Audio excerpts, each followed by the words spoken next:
Hey Kelly, how you feeling? Oh, living the dream. How are you doing, bud? Whenever folks used to say that in the Army, the response you're supposed to give back is, nightmares are also dreams. That's, yeah. I like that. I'm going to use that. Having a much better week than last week. I already started off with it's okay. It took like 16 more words to get there. Progress. I mean, Progress. Keep it 1% a day. This last weekend I had a fitness benchmark, and for those maybe not aware, when I turned 35, I ate too much peach cobbler, got a little bit of a belly, rocked that look for a bit, but then decided to go ahead and apply myself in age 36 to try and build a good platform of fitness going into my late 30s, blah, blah, blah.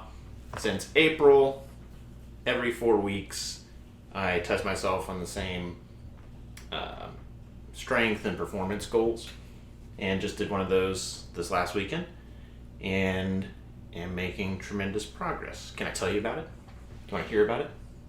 I'm on the edge of my seat. Let's get it. So, those first few months from my birthday is October 1st, from October to December-ish was really just getting in the gym and falling actually like a puppy. Ashley is in the gym every single day, Yeah. crushing it every day. Yeah. And if you don't know, listeners, the reason that a lot of people fail in their fitness goals and their diet goals and their whatever goals is they try to go from 0 to 60 day one. And Ashley told me not to do that. I wasn't going to do that anyways. So mostly just kind of dicked around in the gym while she did serious stuff. But then once I got used to being in there every day, once I got a little bit of fitness routine in, then she made me some workouts and did those, kind of graduated in those to harder goals. And then starting April, because I was about halfway through, I looked at a bunch of wide receiver and cornerback, you should be this good at these exercises before going to the combine. And there was, you can find it on ESPN, but there was the extreme end, like the 1% of athletes that are going to get drafted in the first round, etc. And then there's the other end of the spectrum. Right. I was like, right there, that's me. And the whole point, again, of kind of picking that as a baseline is because I love the sport of ultimate frisbee. I know I talked about this a couple episodes ago, but Eric Anderson got me into it when we were in high school, played it in college, played it in the Army. Best shape I was ever in was coming back from deployment all muscled up and 0% body fat and no job. And I could just play ultimate frisbee multiple times a week and had a gas tank where I was looking like I could not be stopped. It was like, whatever, let's play another game, and never felt it in my legs, loved sprinting and trying to grab a little bit of that back. I don't know if you can. I hope I can, right? But definitely that's the goal is, we're still kind of in COVID, but there's definitely ultimate frisbee games going on throughout the week. There's one at Wells Branch. There's one at a field right down the street from me. And I wanted to come out of COVID ready to kick ass at the sport that I love, but also so I can have a good thing that keeps me fit, that is a reason to keep staying in the gym. So my 8, I think it is. No. I have 6 strength goals and 6 performance goals. And the strength goals are to deadlift 300 pounds 4 times or more, bench press 225 4 times or more, do a standing shoulder press at 125 pounds 4 times or more, squat 250 4 times or more, hip thrust 185 pounds 8 times or more, and hang clean 160 pounds 4 times or more. And then for performance goals, hold a plank for 2 minutes or more, 50 push-ups in a minute or less, 15 pull-ups in a minute or less, finish a 40-yard sprint in 5 seconds or less, vertical jump of 27 inches or better, 20-yard shuttle in 5 seconds or less, and that's the one where you start, you go 5 yards, you turn around, you go 10 yards, you turn around, and 5 yards back.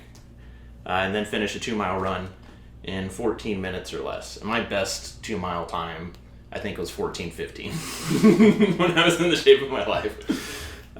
So, April something, and every 4 weeks after that until the last benchmark is October 1st, 2022 this year, which is about 8 weeks from right now. So I've got one more benchmark and then the final benchmark. And the last benchmark that I did was right before Corey's wedding. Mm-hmm. Yeah, August benchmark was no, I guess it must have been after. The August benchmark was the first time I actually reached one of my goals, which was specifically that plank for over 2 minutes. So these are not things that I was already like well within my grasp. These were all stretch goals. Like being able to deadlift 300 pounds right now seems pretty far, but the rest of these are pretty much in striking distance at this point. So August was the first time that I actually reached one of my goals, which was the plank one. This last weekend I hit 5 of my goals. I did the plank, the pull-ups one, the push-ups one on the performance side, and now I can do that hip thrust 185 pounds 8 times, and I can do the overhead press at 125 pounds now. And then the other ones are all getting pretty close. Like I think I'm going to hit that bench press benchmark. I think I'm going to hit the squat one. I don't know about deadlift. I've seen Ashley deadlift 275 pounds. Yeah. And it's crazy. And I'm deadlifting 225 right now. So like another 75 pounds in 8 weeks. That's a lot. That's a lot. And what's getting harder and harder with each 4 weeks is that the weight is so much more that the total ask is, it's not like a direct relationship. Like doing those shoulder presses made it a lot harder to do the bench press, and doing the 2-mile run makes it harder to do makes it harder to squat 225, which I'm at now.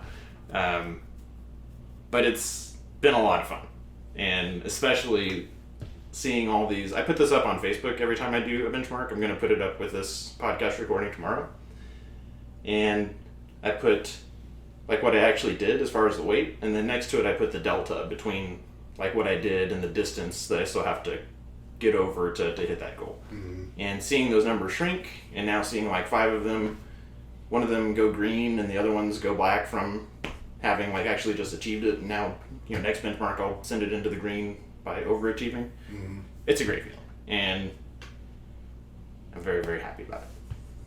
Good. I'm really glad. You look really good. You look really healthy. Yeah. Looking thick.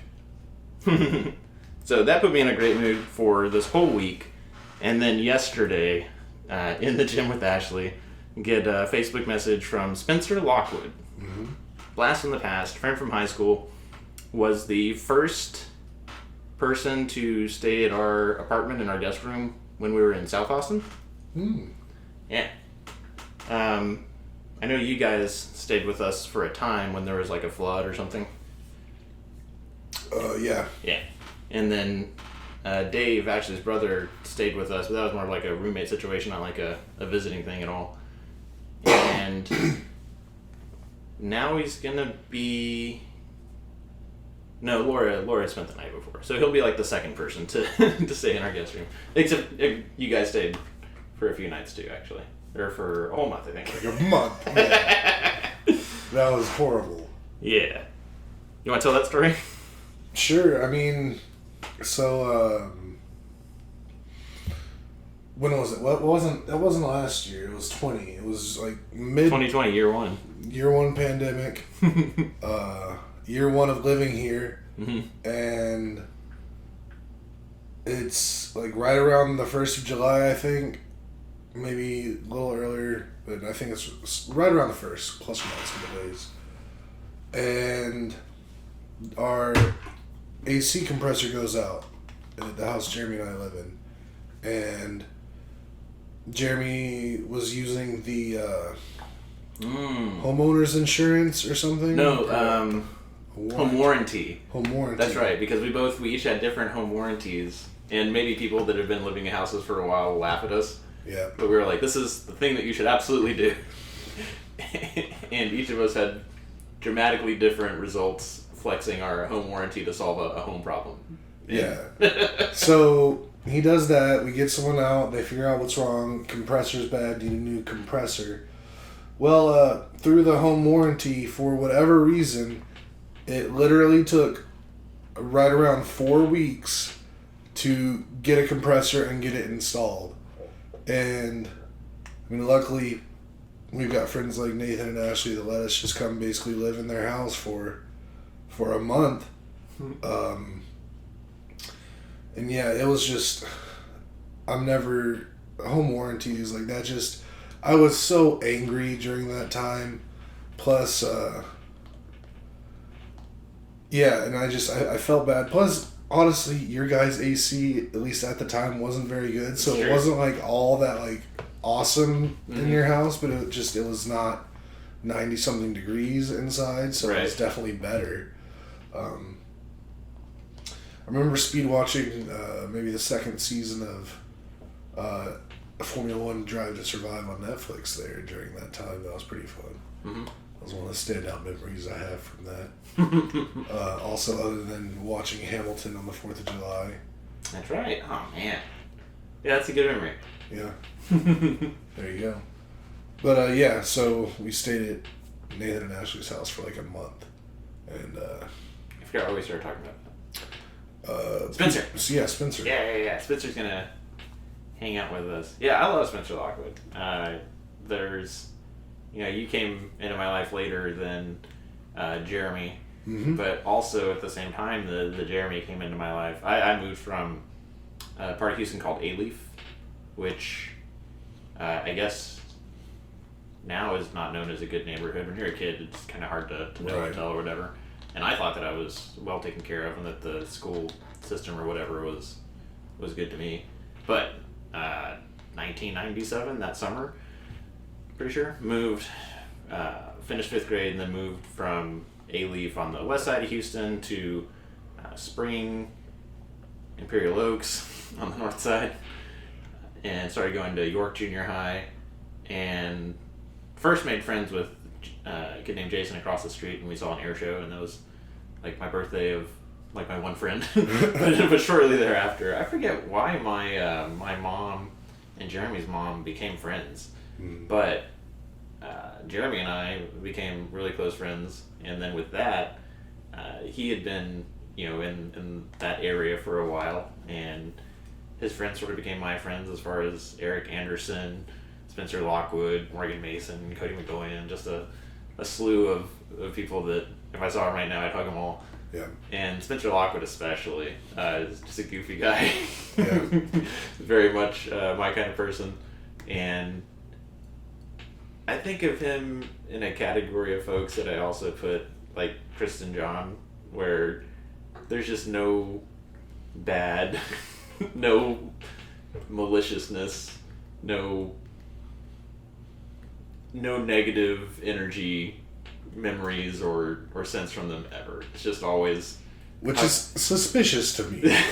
Not to me, I love it. I totally understand what you're saying. Like, I mean, I'm sure I know you know both of them, Kristen and Spencer, better than me, but I've had definitely my amount of time with both of them, and I totally get what you're saying. Mm-hmm.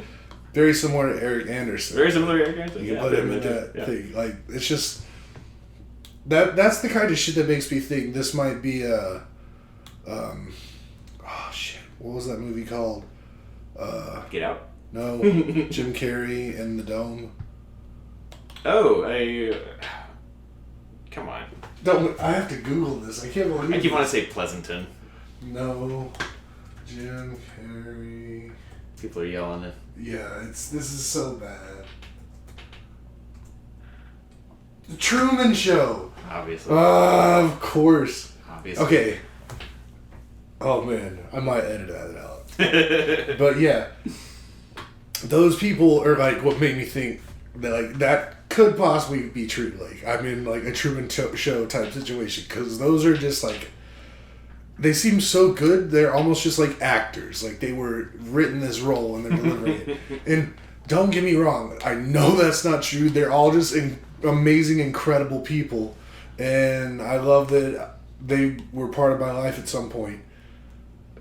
But on the other hand, it's like they're like so good. Like, how does that even happen? Like, how do I meet so many people that are like that? I bet there's so many people in this world that have never met a single person like that. And I don't know. It's really cool, but it also. I'm keeping an eye on the situation from afar. That's funny.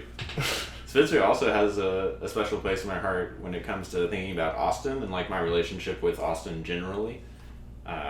Once upon a time, I had to drive from Houston to Austin every month to do National Guard drill. Yep.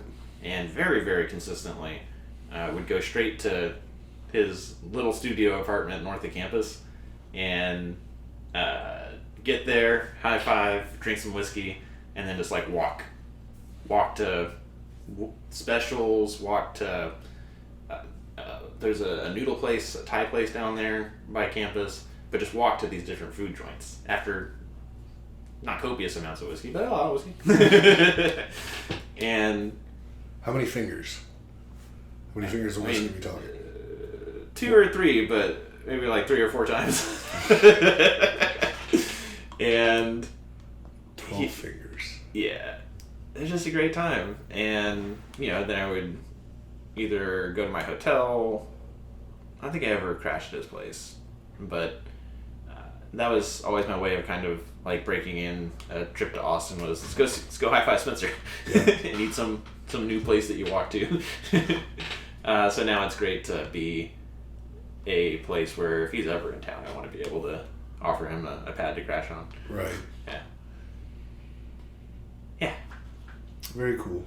I forgot leading into that. I do look forward to these podcasts a lot, and anytime there's something that I want to bring up, or anytime something funny happens, I go to Gmail and open compose a message and just start writing in there because it saves as a draft, and I can read the notes off my phone like I'm doing now. Mm-hmm. And the very first note that I put in here was from Saturday. I did the 2-mile run Friday morning, and then Saturday was get in the gym and knock out like the hang cleans and the squats and all that. Mm-hmm. And Ash was furious is too strong a word, but motivated by the fact that I was squatting 225 because as a amount of weight, she hadn't got up to that yet. Mm-hmm. But I don't want anybody to have any misconceptions. If you put her on the spot, she'll do hundreds of air squats in front of you, against you. She holds records. And she saw me do the 225, and I sent it. What I'll do if she's not there to watch is I'll video whatever it is that I'm doing so that I can send it to her as kind of proof, basically. Right. And I get started early, and I did that and sent her the video and was like, do these count? Because, is it deep enough? But also to be like, yeah. And she just came in here like, came into the gym with her phone, and she was like, now I have to do it. And woke up or whatever, and then I struggled to do 4 because that was like the minimum. Right. And she did 8. So at 225? Yeah. Oh damn. Yeah. Has she not done 225 before? Mm. She was just the adrenaline was pumping, and she just had something to prove. She just does more.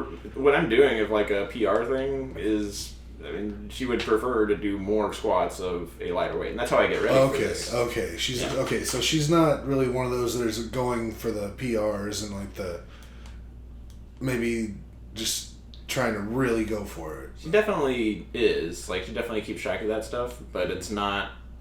She's much more into stuff that makes more sense than what I'm doing. It totally makes sense. Like, but she's doing like ninja training. You're doing like bodybuilder like model training. Sorta, yeah. And yeah. So at this point, easily 2/3 of the squats done at 225 pounds belong to Ashley.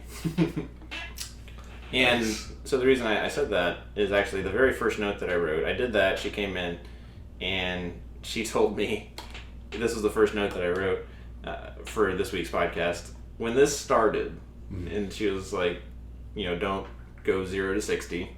Start with body weight stuff. So do air squats. Yeah. And she told me to do 4 sets of 15 air squats. And I struggled. Yeah. I really legitimately did struggle to do that. And now I'm at this place where I don't know how many air squats I could do. I don't think I could do as many as Ash. But I can squat 225 pounds 4 times. And I can do, like 180 a bunch of times. Yeah.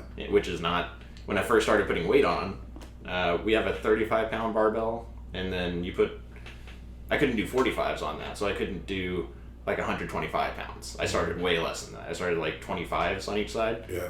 So like squatting 85 pounds. Right. And have been working my way up from squatting 85 pounds to where I am now. And that's a big part of why I came on this week, just in a great mood, because I've come some way. And it was good. Again, I started my notes after this podcast with that. It was good that Ashley kind of reminded me that when this whole thing started, yeah, couldn't even do air squats for save my life. And like the next day, I was like, oh, my legs are so sore from from doing what people in like construction are doing every day, like way times more without even thinking about it. Yeah. So happy about that. Hell yeah, man. Football 4 weeks away. Oh man, I am Hard Knocks. Okay, Hard Knocks. Just it got me going so much. Like that was probably the single greatest episode of Hard Knocks I've ever heard. I wasn't sure how much I'd be into it, honestly, and then that came with the fire. I mean, I knew there was something to it. There was already this kind of like fantastical lore about Motor City Dan Campbell coming in, and also Aiden Hutchinson, the number 2 pick in the draft and first round pick for the Lions from Michigan. Watched him his whole career growing up, and watch him vanquish Ohio State in his last year there. Heck yeah. I knew I was going to be invested somewhat, and plus, I've wanted to root for the Lions because I have family from Michigan. My father's from Michigan, huge University of Michigan fan. But I mean, the Lions have been so bad. It's just like, why even? Why even bother? But this is relit that fire. Like I'm ready to declare that they're one of my probably top 3 teams that I'm rooting for right now. And yeah, they'll probably suck. Hopefully be mediocre, but the Hard Knocks thing, I am fully bought into it. It was so amazing. For folks who don't know, or for the audience, Hard Knocks is a show on HBO where they pick a team out of the 32 NFL teams, hang out with them in the preseason. Preseason's changed in the last so many years, where it used to be 4 games, now it's 3 games. Mm-hmm. Yeah. So I think there's only 4 episodes of Hard Knocks each year, right? I thought it was 5. I think it was 5 last year because the Cowboys had the Hall of Fame game, so they had an extra week. I think this one's only 4. We can look this up. I mean, yeah. Well, the thing is too. Remember the other day I sent you and Ash that link to Pat McAfee's appearance on Hard Knocks when it was the Bengals in 2009 and they were playing the Colts. Mm-hmm. That was episode 5. Okay. And that was like the final cut down episode, so that was the last one. So I know there's been at least 5. I've talked a lot about Ashley and the joy that her being so into football has given me. Yeah.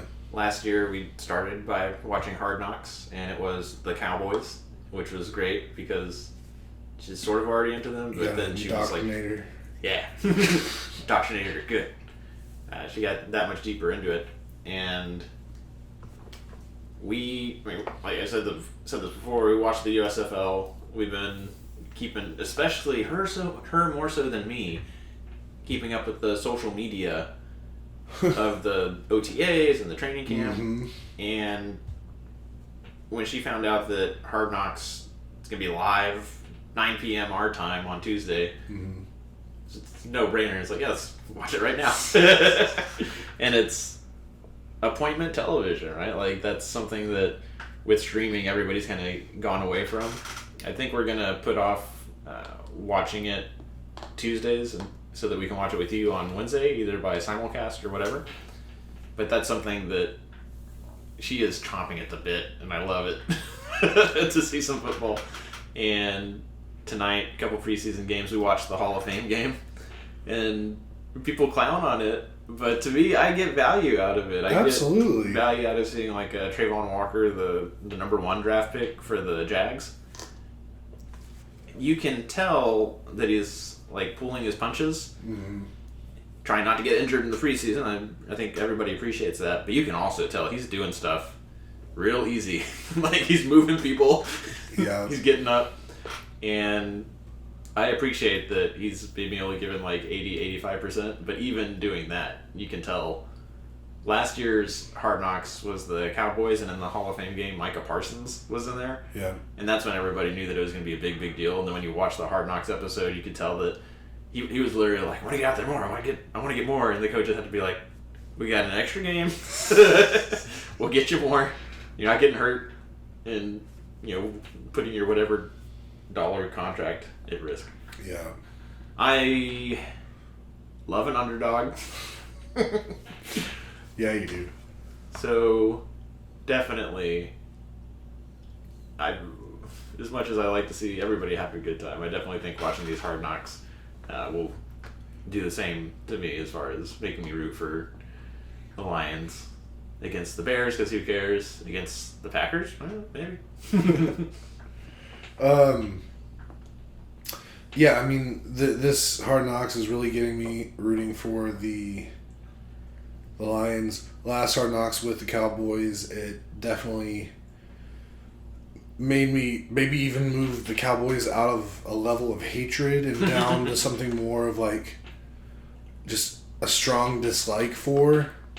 But we're no longer in the hate, so it's definitely it's come down a lot, and it's so hard for me to hate on something that you and Ash love so much. Mm. Although, that being said, if you guys are like that with Ohio State, I don't think I could forgive it. I think we take conscious measures for that not to happen. Oh, I swear to God.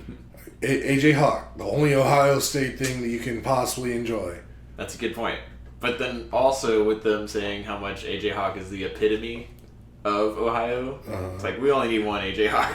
We don't need a whole state full of AJ Hawks. I don't want to go there.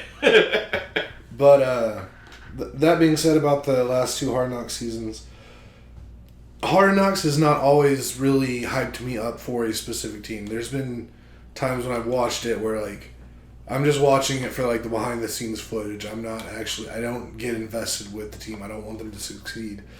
Primarily the Cincinnati Bengals, just because, again, another product of Ohio. Mm-hmm. I remember watching were the Jets on one season? Yeah. Yeah, didn't make me. Oh, okay, so that pisses me off too. That I'm gonna go on a tangent here. So in my free time recently, I've been messing around with the Madden 2022 because That's what we played, right? yeah. Okay.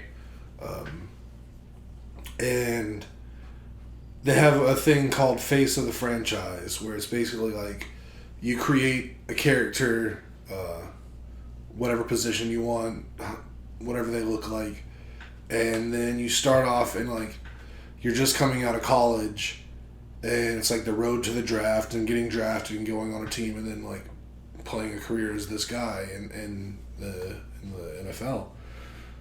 And I started trying to do that.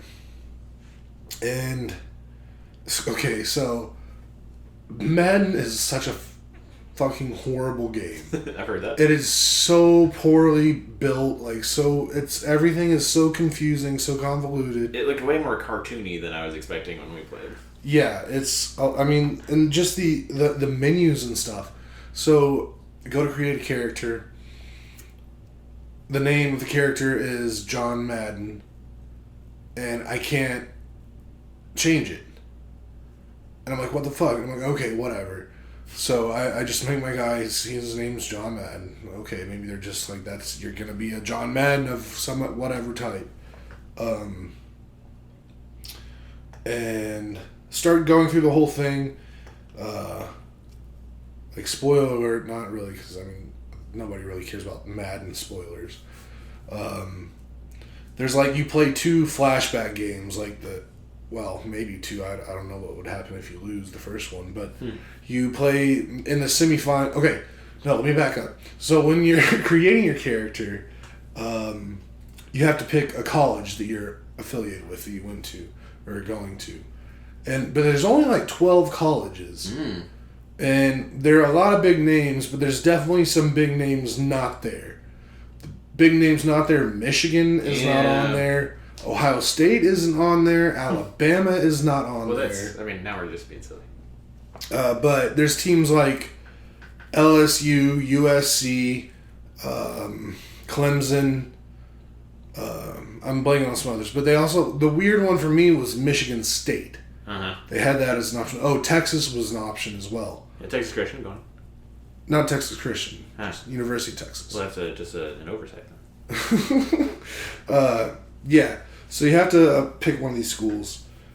I'm trying to remember why that was an important part of the story. Because you play 2 games. Okay, yeah. So you play 2 games. Flashback games. You play the semifinals of the college playoff. Okay. And you're with your college team. And you play that game.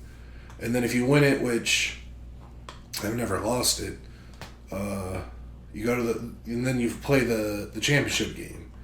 And yeah, that doesn't matter. I think I lost it once, but it doesn't matter. Anyway, so you do all this, go through pre-draft training, and do all this kind of stuff, which is kind of fun. Some of it's really hard, actually. And then you get drafted. And so this first John Madden that I made, I get drafted to the fucking New York Jets.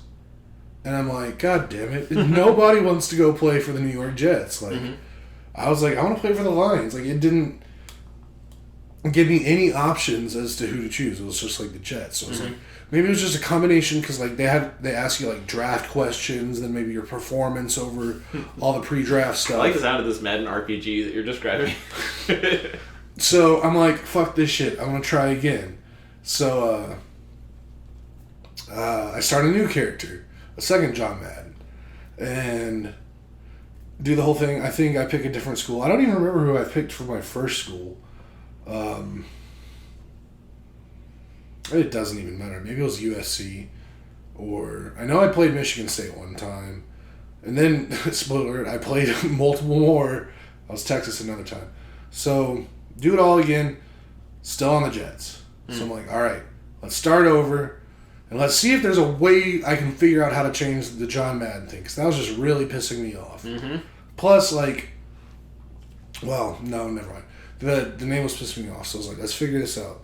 So I do some Googling, and it's like, okay, it's actually in the main menu settings. You have to go into your like profile and change your avatar information or whatever for the game. Yeah. So I'm like, okay, god damn it, that was too hard. Like, it should have been right in the menu of like this. we're all used to, press X. Exactly. Yeah. Just go into it, change it, no big deal. But so I finally figured it out.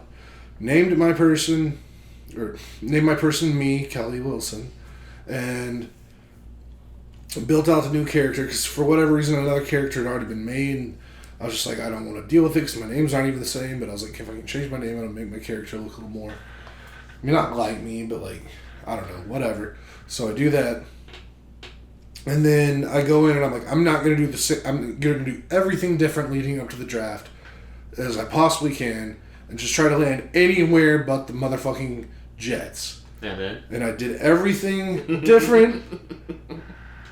And I get drafted to the motherfucking Jets. So that's so infuriating that Madden is so lazy that they cannot, like, the MLB The Show, they have pretty much the same thing. A character build, you're in college, you're getting drafted, you do the whole thing, and then you end up on a team. And they have, like, things like who's your preferred team, and then you meet with a couple teams, and like you can definitely like steer where you go, and even like you can really go to any team, I think, in that.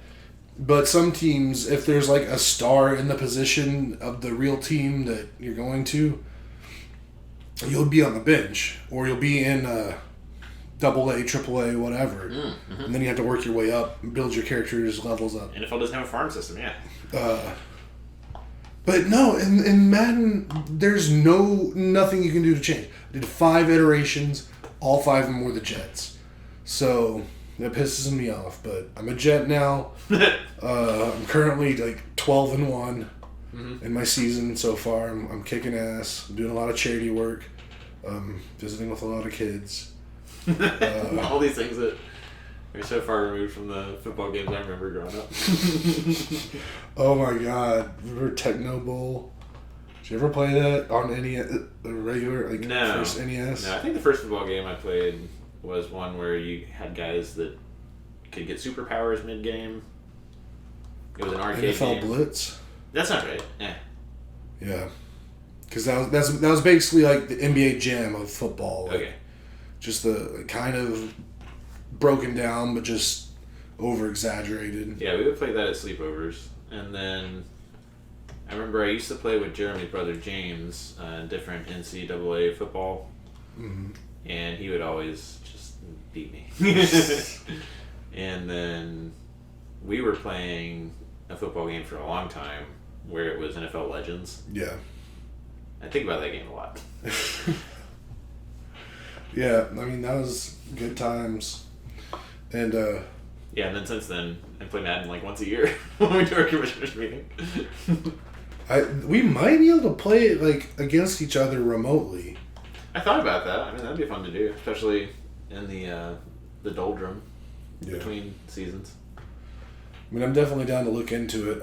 I guarantee you even though I've been playing a lot more Madden, I'm no more skilled than I was. I imagine I would be so much better if I just looked at the controller. Like, I'm not sure I know how to run. Like, I'm not sure if it's you press A or you hit R. No, it's right trigger. Okay! I was definitely pressing A when we played. Okay, yeah, that'll help you out a bit. A little bit, yeah. I can't believe you didn't know that. Our game was so close to the like, you would have annihilated me. I thought R was how you make a running back choose to run, which is why I was scared to press it ever. Because I figured if you had the ball and you pressed R that it might like lateral it. That's what it was. I was scared that L trigger would lateral left, R would lateral right. Mm-hmm. Yeah. I don't think there's ever been a game where those triggers were meant for laterally. I think it's usually a D-pad situation. Okay. At most, maybe a RB-LB situation. Mm. But yeah. So don't worry, I'm not like getting better to where like I'm gonna cream you every time. Tens of thousands, hundreds of thousands, millions of people play Madden every day. I think we can figure it out. Yeah. My game is very run-centric. Mm-hmm. It's always been, and you've known this, you've seen me do it, like in games, like I'm more of a runner than a passer. Sometimes I make dumb decisions passing. Have you ever figured out my thing that I always do to you? I mean, I think so, but I've tried to recreate it, and I can't do it.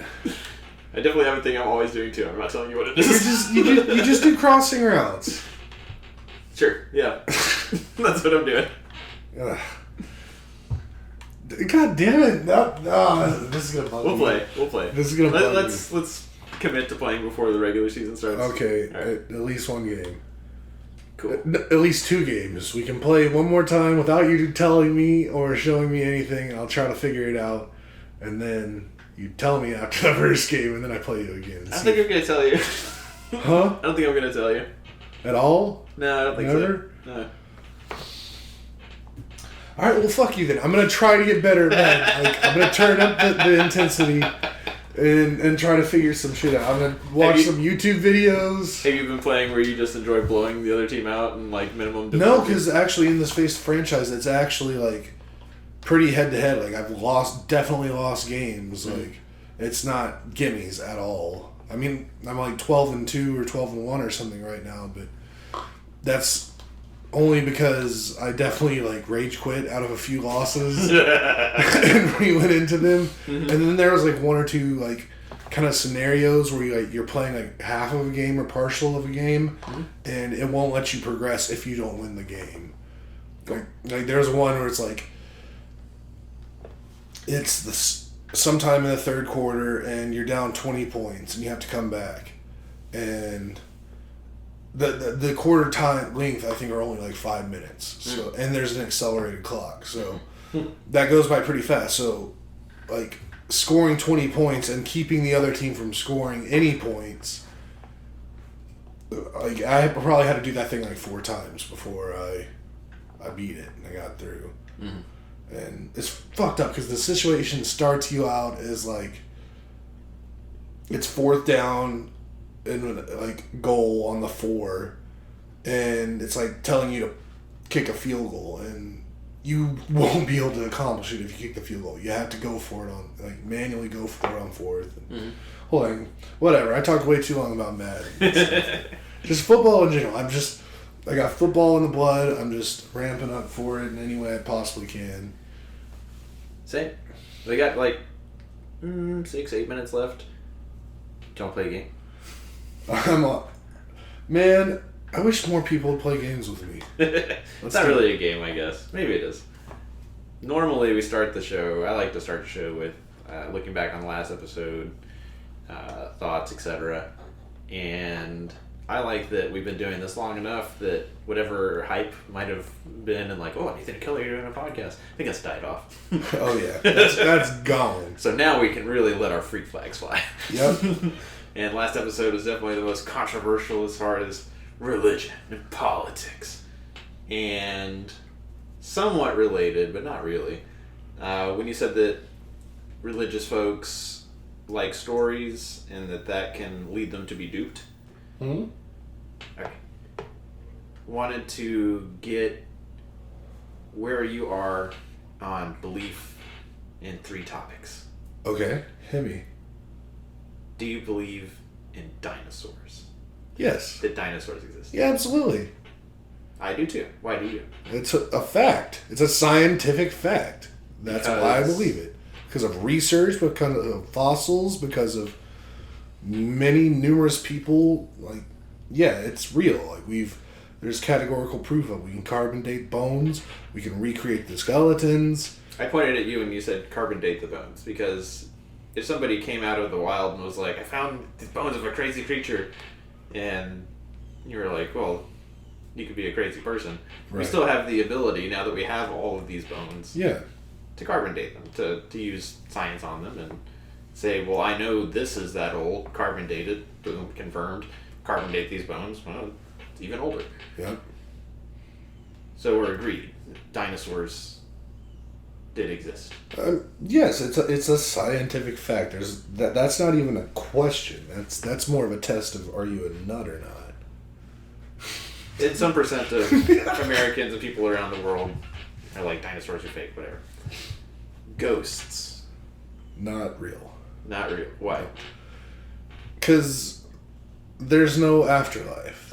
First of all, would you agree that there's more people that believe in ghosts than believe that dinosaurs didn't happen? Oh yeah, tons of people believe in ghosts. Okay, and why? Because I don't believe that's how it works. I believe we're who we are until we're dead, and then when we're dead, that's it. Mm-hmm. I mean, if you really want to get technical with it, our bodies do decompose, and then the whole cycle of life, our decomposed bodies go into the soil fertilizes this or that, we become a plant, so technically our essence is in a plant, but it's not like we die and the ghost rises out of us and up into heaven or hell or whatever. It's just, you're just gone. Mm-hmm. And I think people that believe in ghosts, one, just probably are more susceptible to believing in stories and things that are made up that are very compelling. There's a lot of other scientific reasons, like the frequency of where you're at can cause the brain to do weird things, see different things. It's not a real thing. Mm-hmm. I wish it was.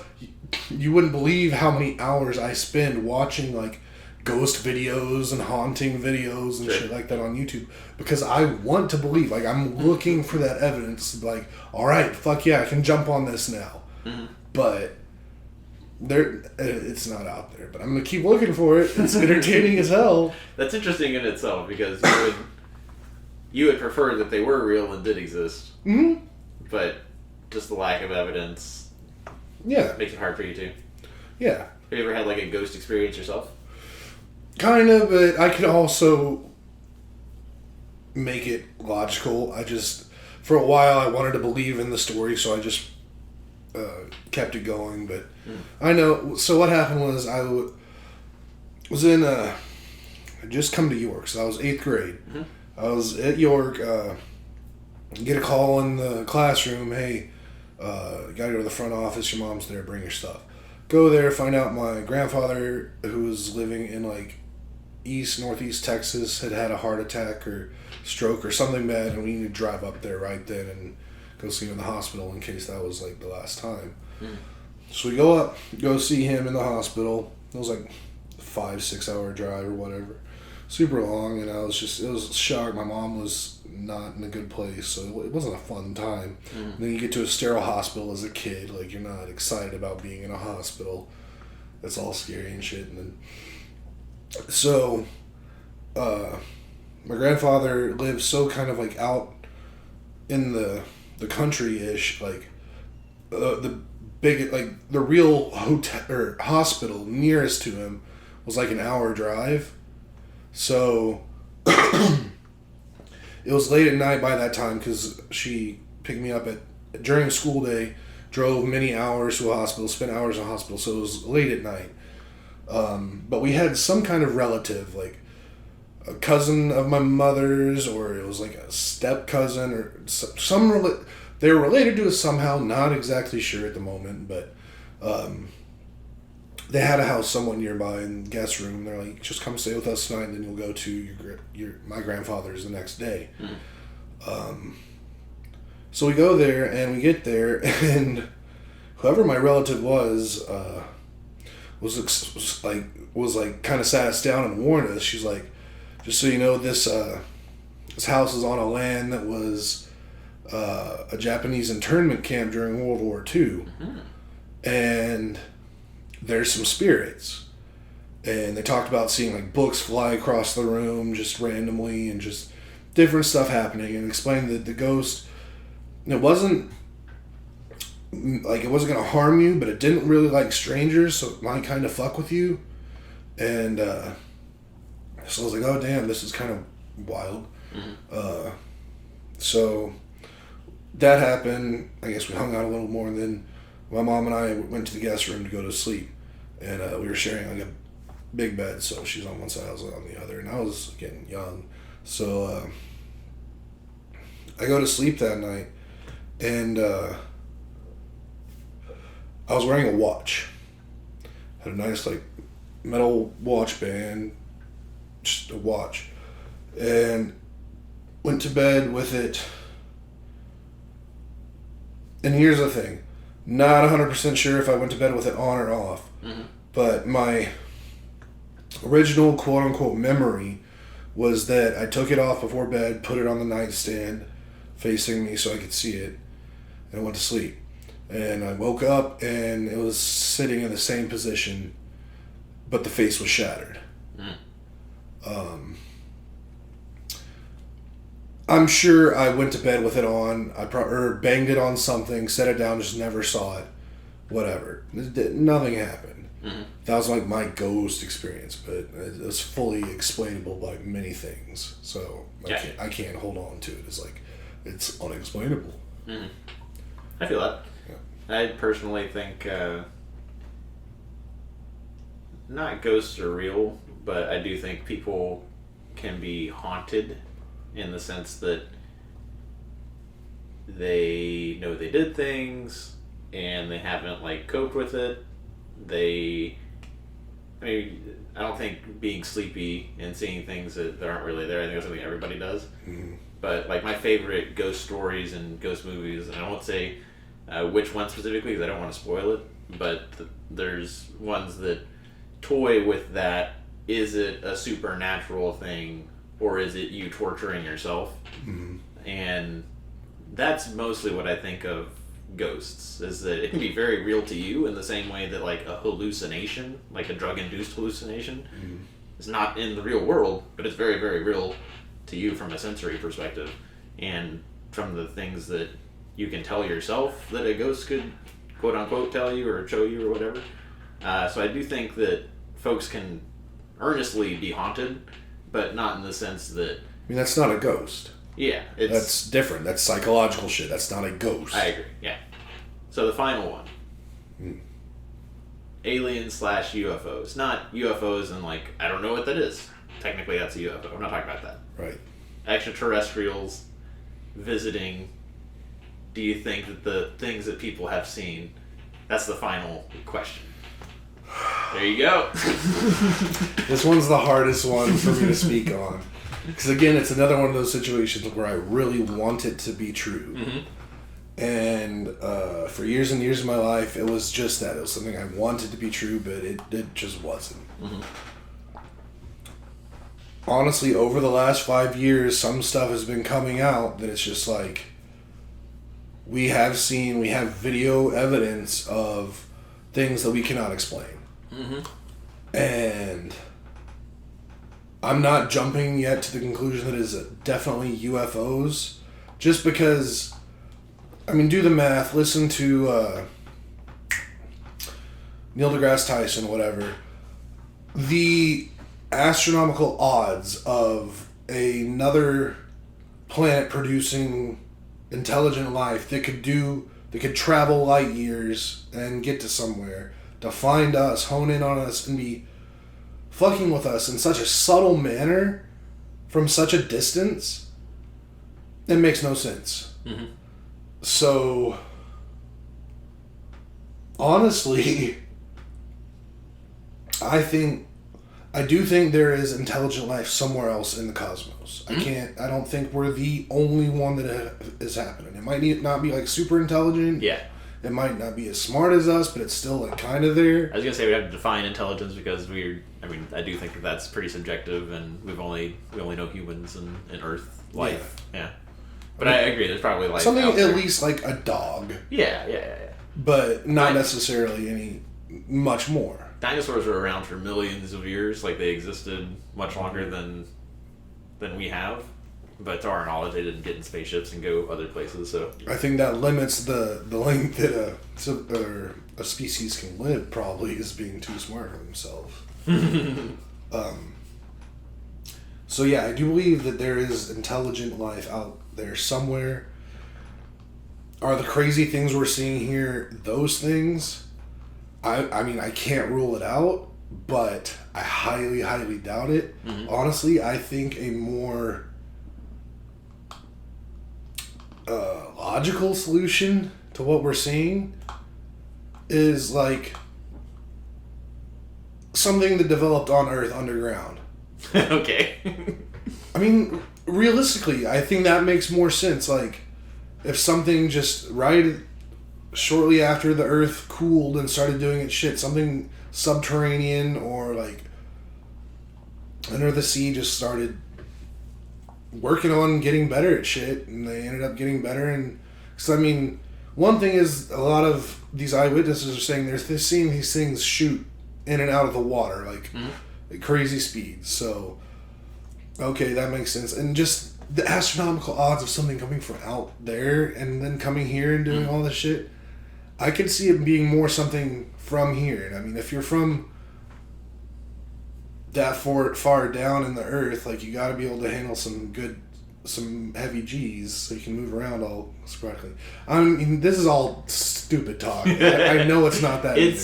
I know I'm looking at you funny, but I could talk myself into believing that too, I guess. I mean, I don't really believe it. I just think that's more likely than an extraterrestrial is coming down and sending these, or it's like drones that are coming here and doing stuff. And if the likelihood is near zero, then saying it's more likely is not really saying much. Mm-hmm. Yeah. Okay. Some other time we can talk all about aliens and life. Yeah, we need like a full cosmos. episode of aliens and life in the cosmos. But I think that's a fun 1, 2, 3 conversation starter. Or, okay, where are your when you're learning about a person or filling a person out, listener, if you're still listening, if you ever want to apply that test to yourself, to your buddies, you believe in dinosaurs, and if you ask that question 100 times, probably 1 or 2 people will say, no, it's Satan put those there to test us. I mean, if you're trying to find like new people to hang out with or like a new potential partner, that'll weed out a lot really quick. Like if they get all 3 right, okay, I can probably mess with this person for a while. And the I don't believe in dinosaurs story is probably not a story you want to hear. Ghosts, those usually have good stories around them, and it's also kind of like how religious are you? Sorta, yeah. But there's, I think of like the Zodiac people and the hippies that are also less religious, but then are also like very spiritual. Yeah, that's a whole other level of something. And then finally, and the aperture is broadening with each question, right? Like not a lot of people don't think dinosaurs happened. More people think ghosts, but not everybody. And then aliens, that one's always like super controversial, and thankfully the last 5 years there has been like Congress talking about it, and Joe Rogan taking over all of the bandwidth of social media for a while, and YouTube for a while, and him being so into aliens. I think really, however, like the X-Files, like that made me believe in that stuff as a kid. However much folks were already believing or not, I think that got pushed a little bit more in the last few years. Yeah. What are your thoughts on aliens? Very similar to yours, and I won't believe that they're real until we shoot one down and do the same thing with the dinosaur fossils. There you go. Yeah. Alrighty, we went a bit over what we normally shoot for in time, so if you're still here, props to you. Yeah, I think that's going to be it for this week. We'll catch you next week. Love you guys. Have a good one. Peace out.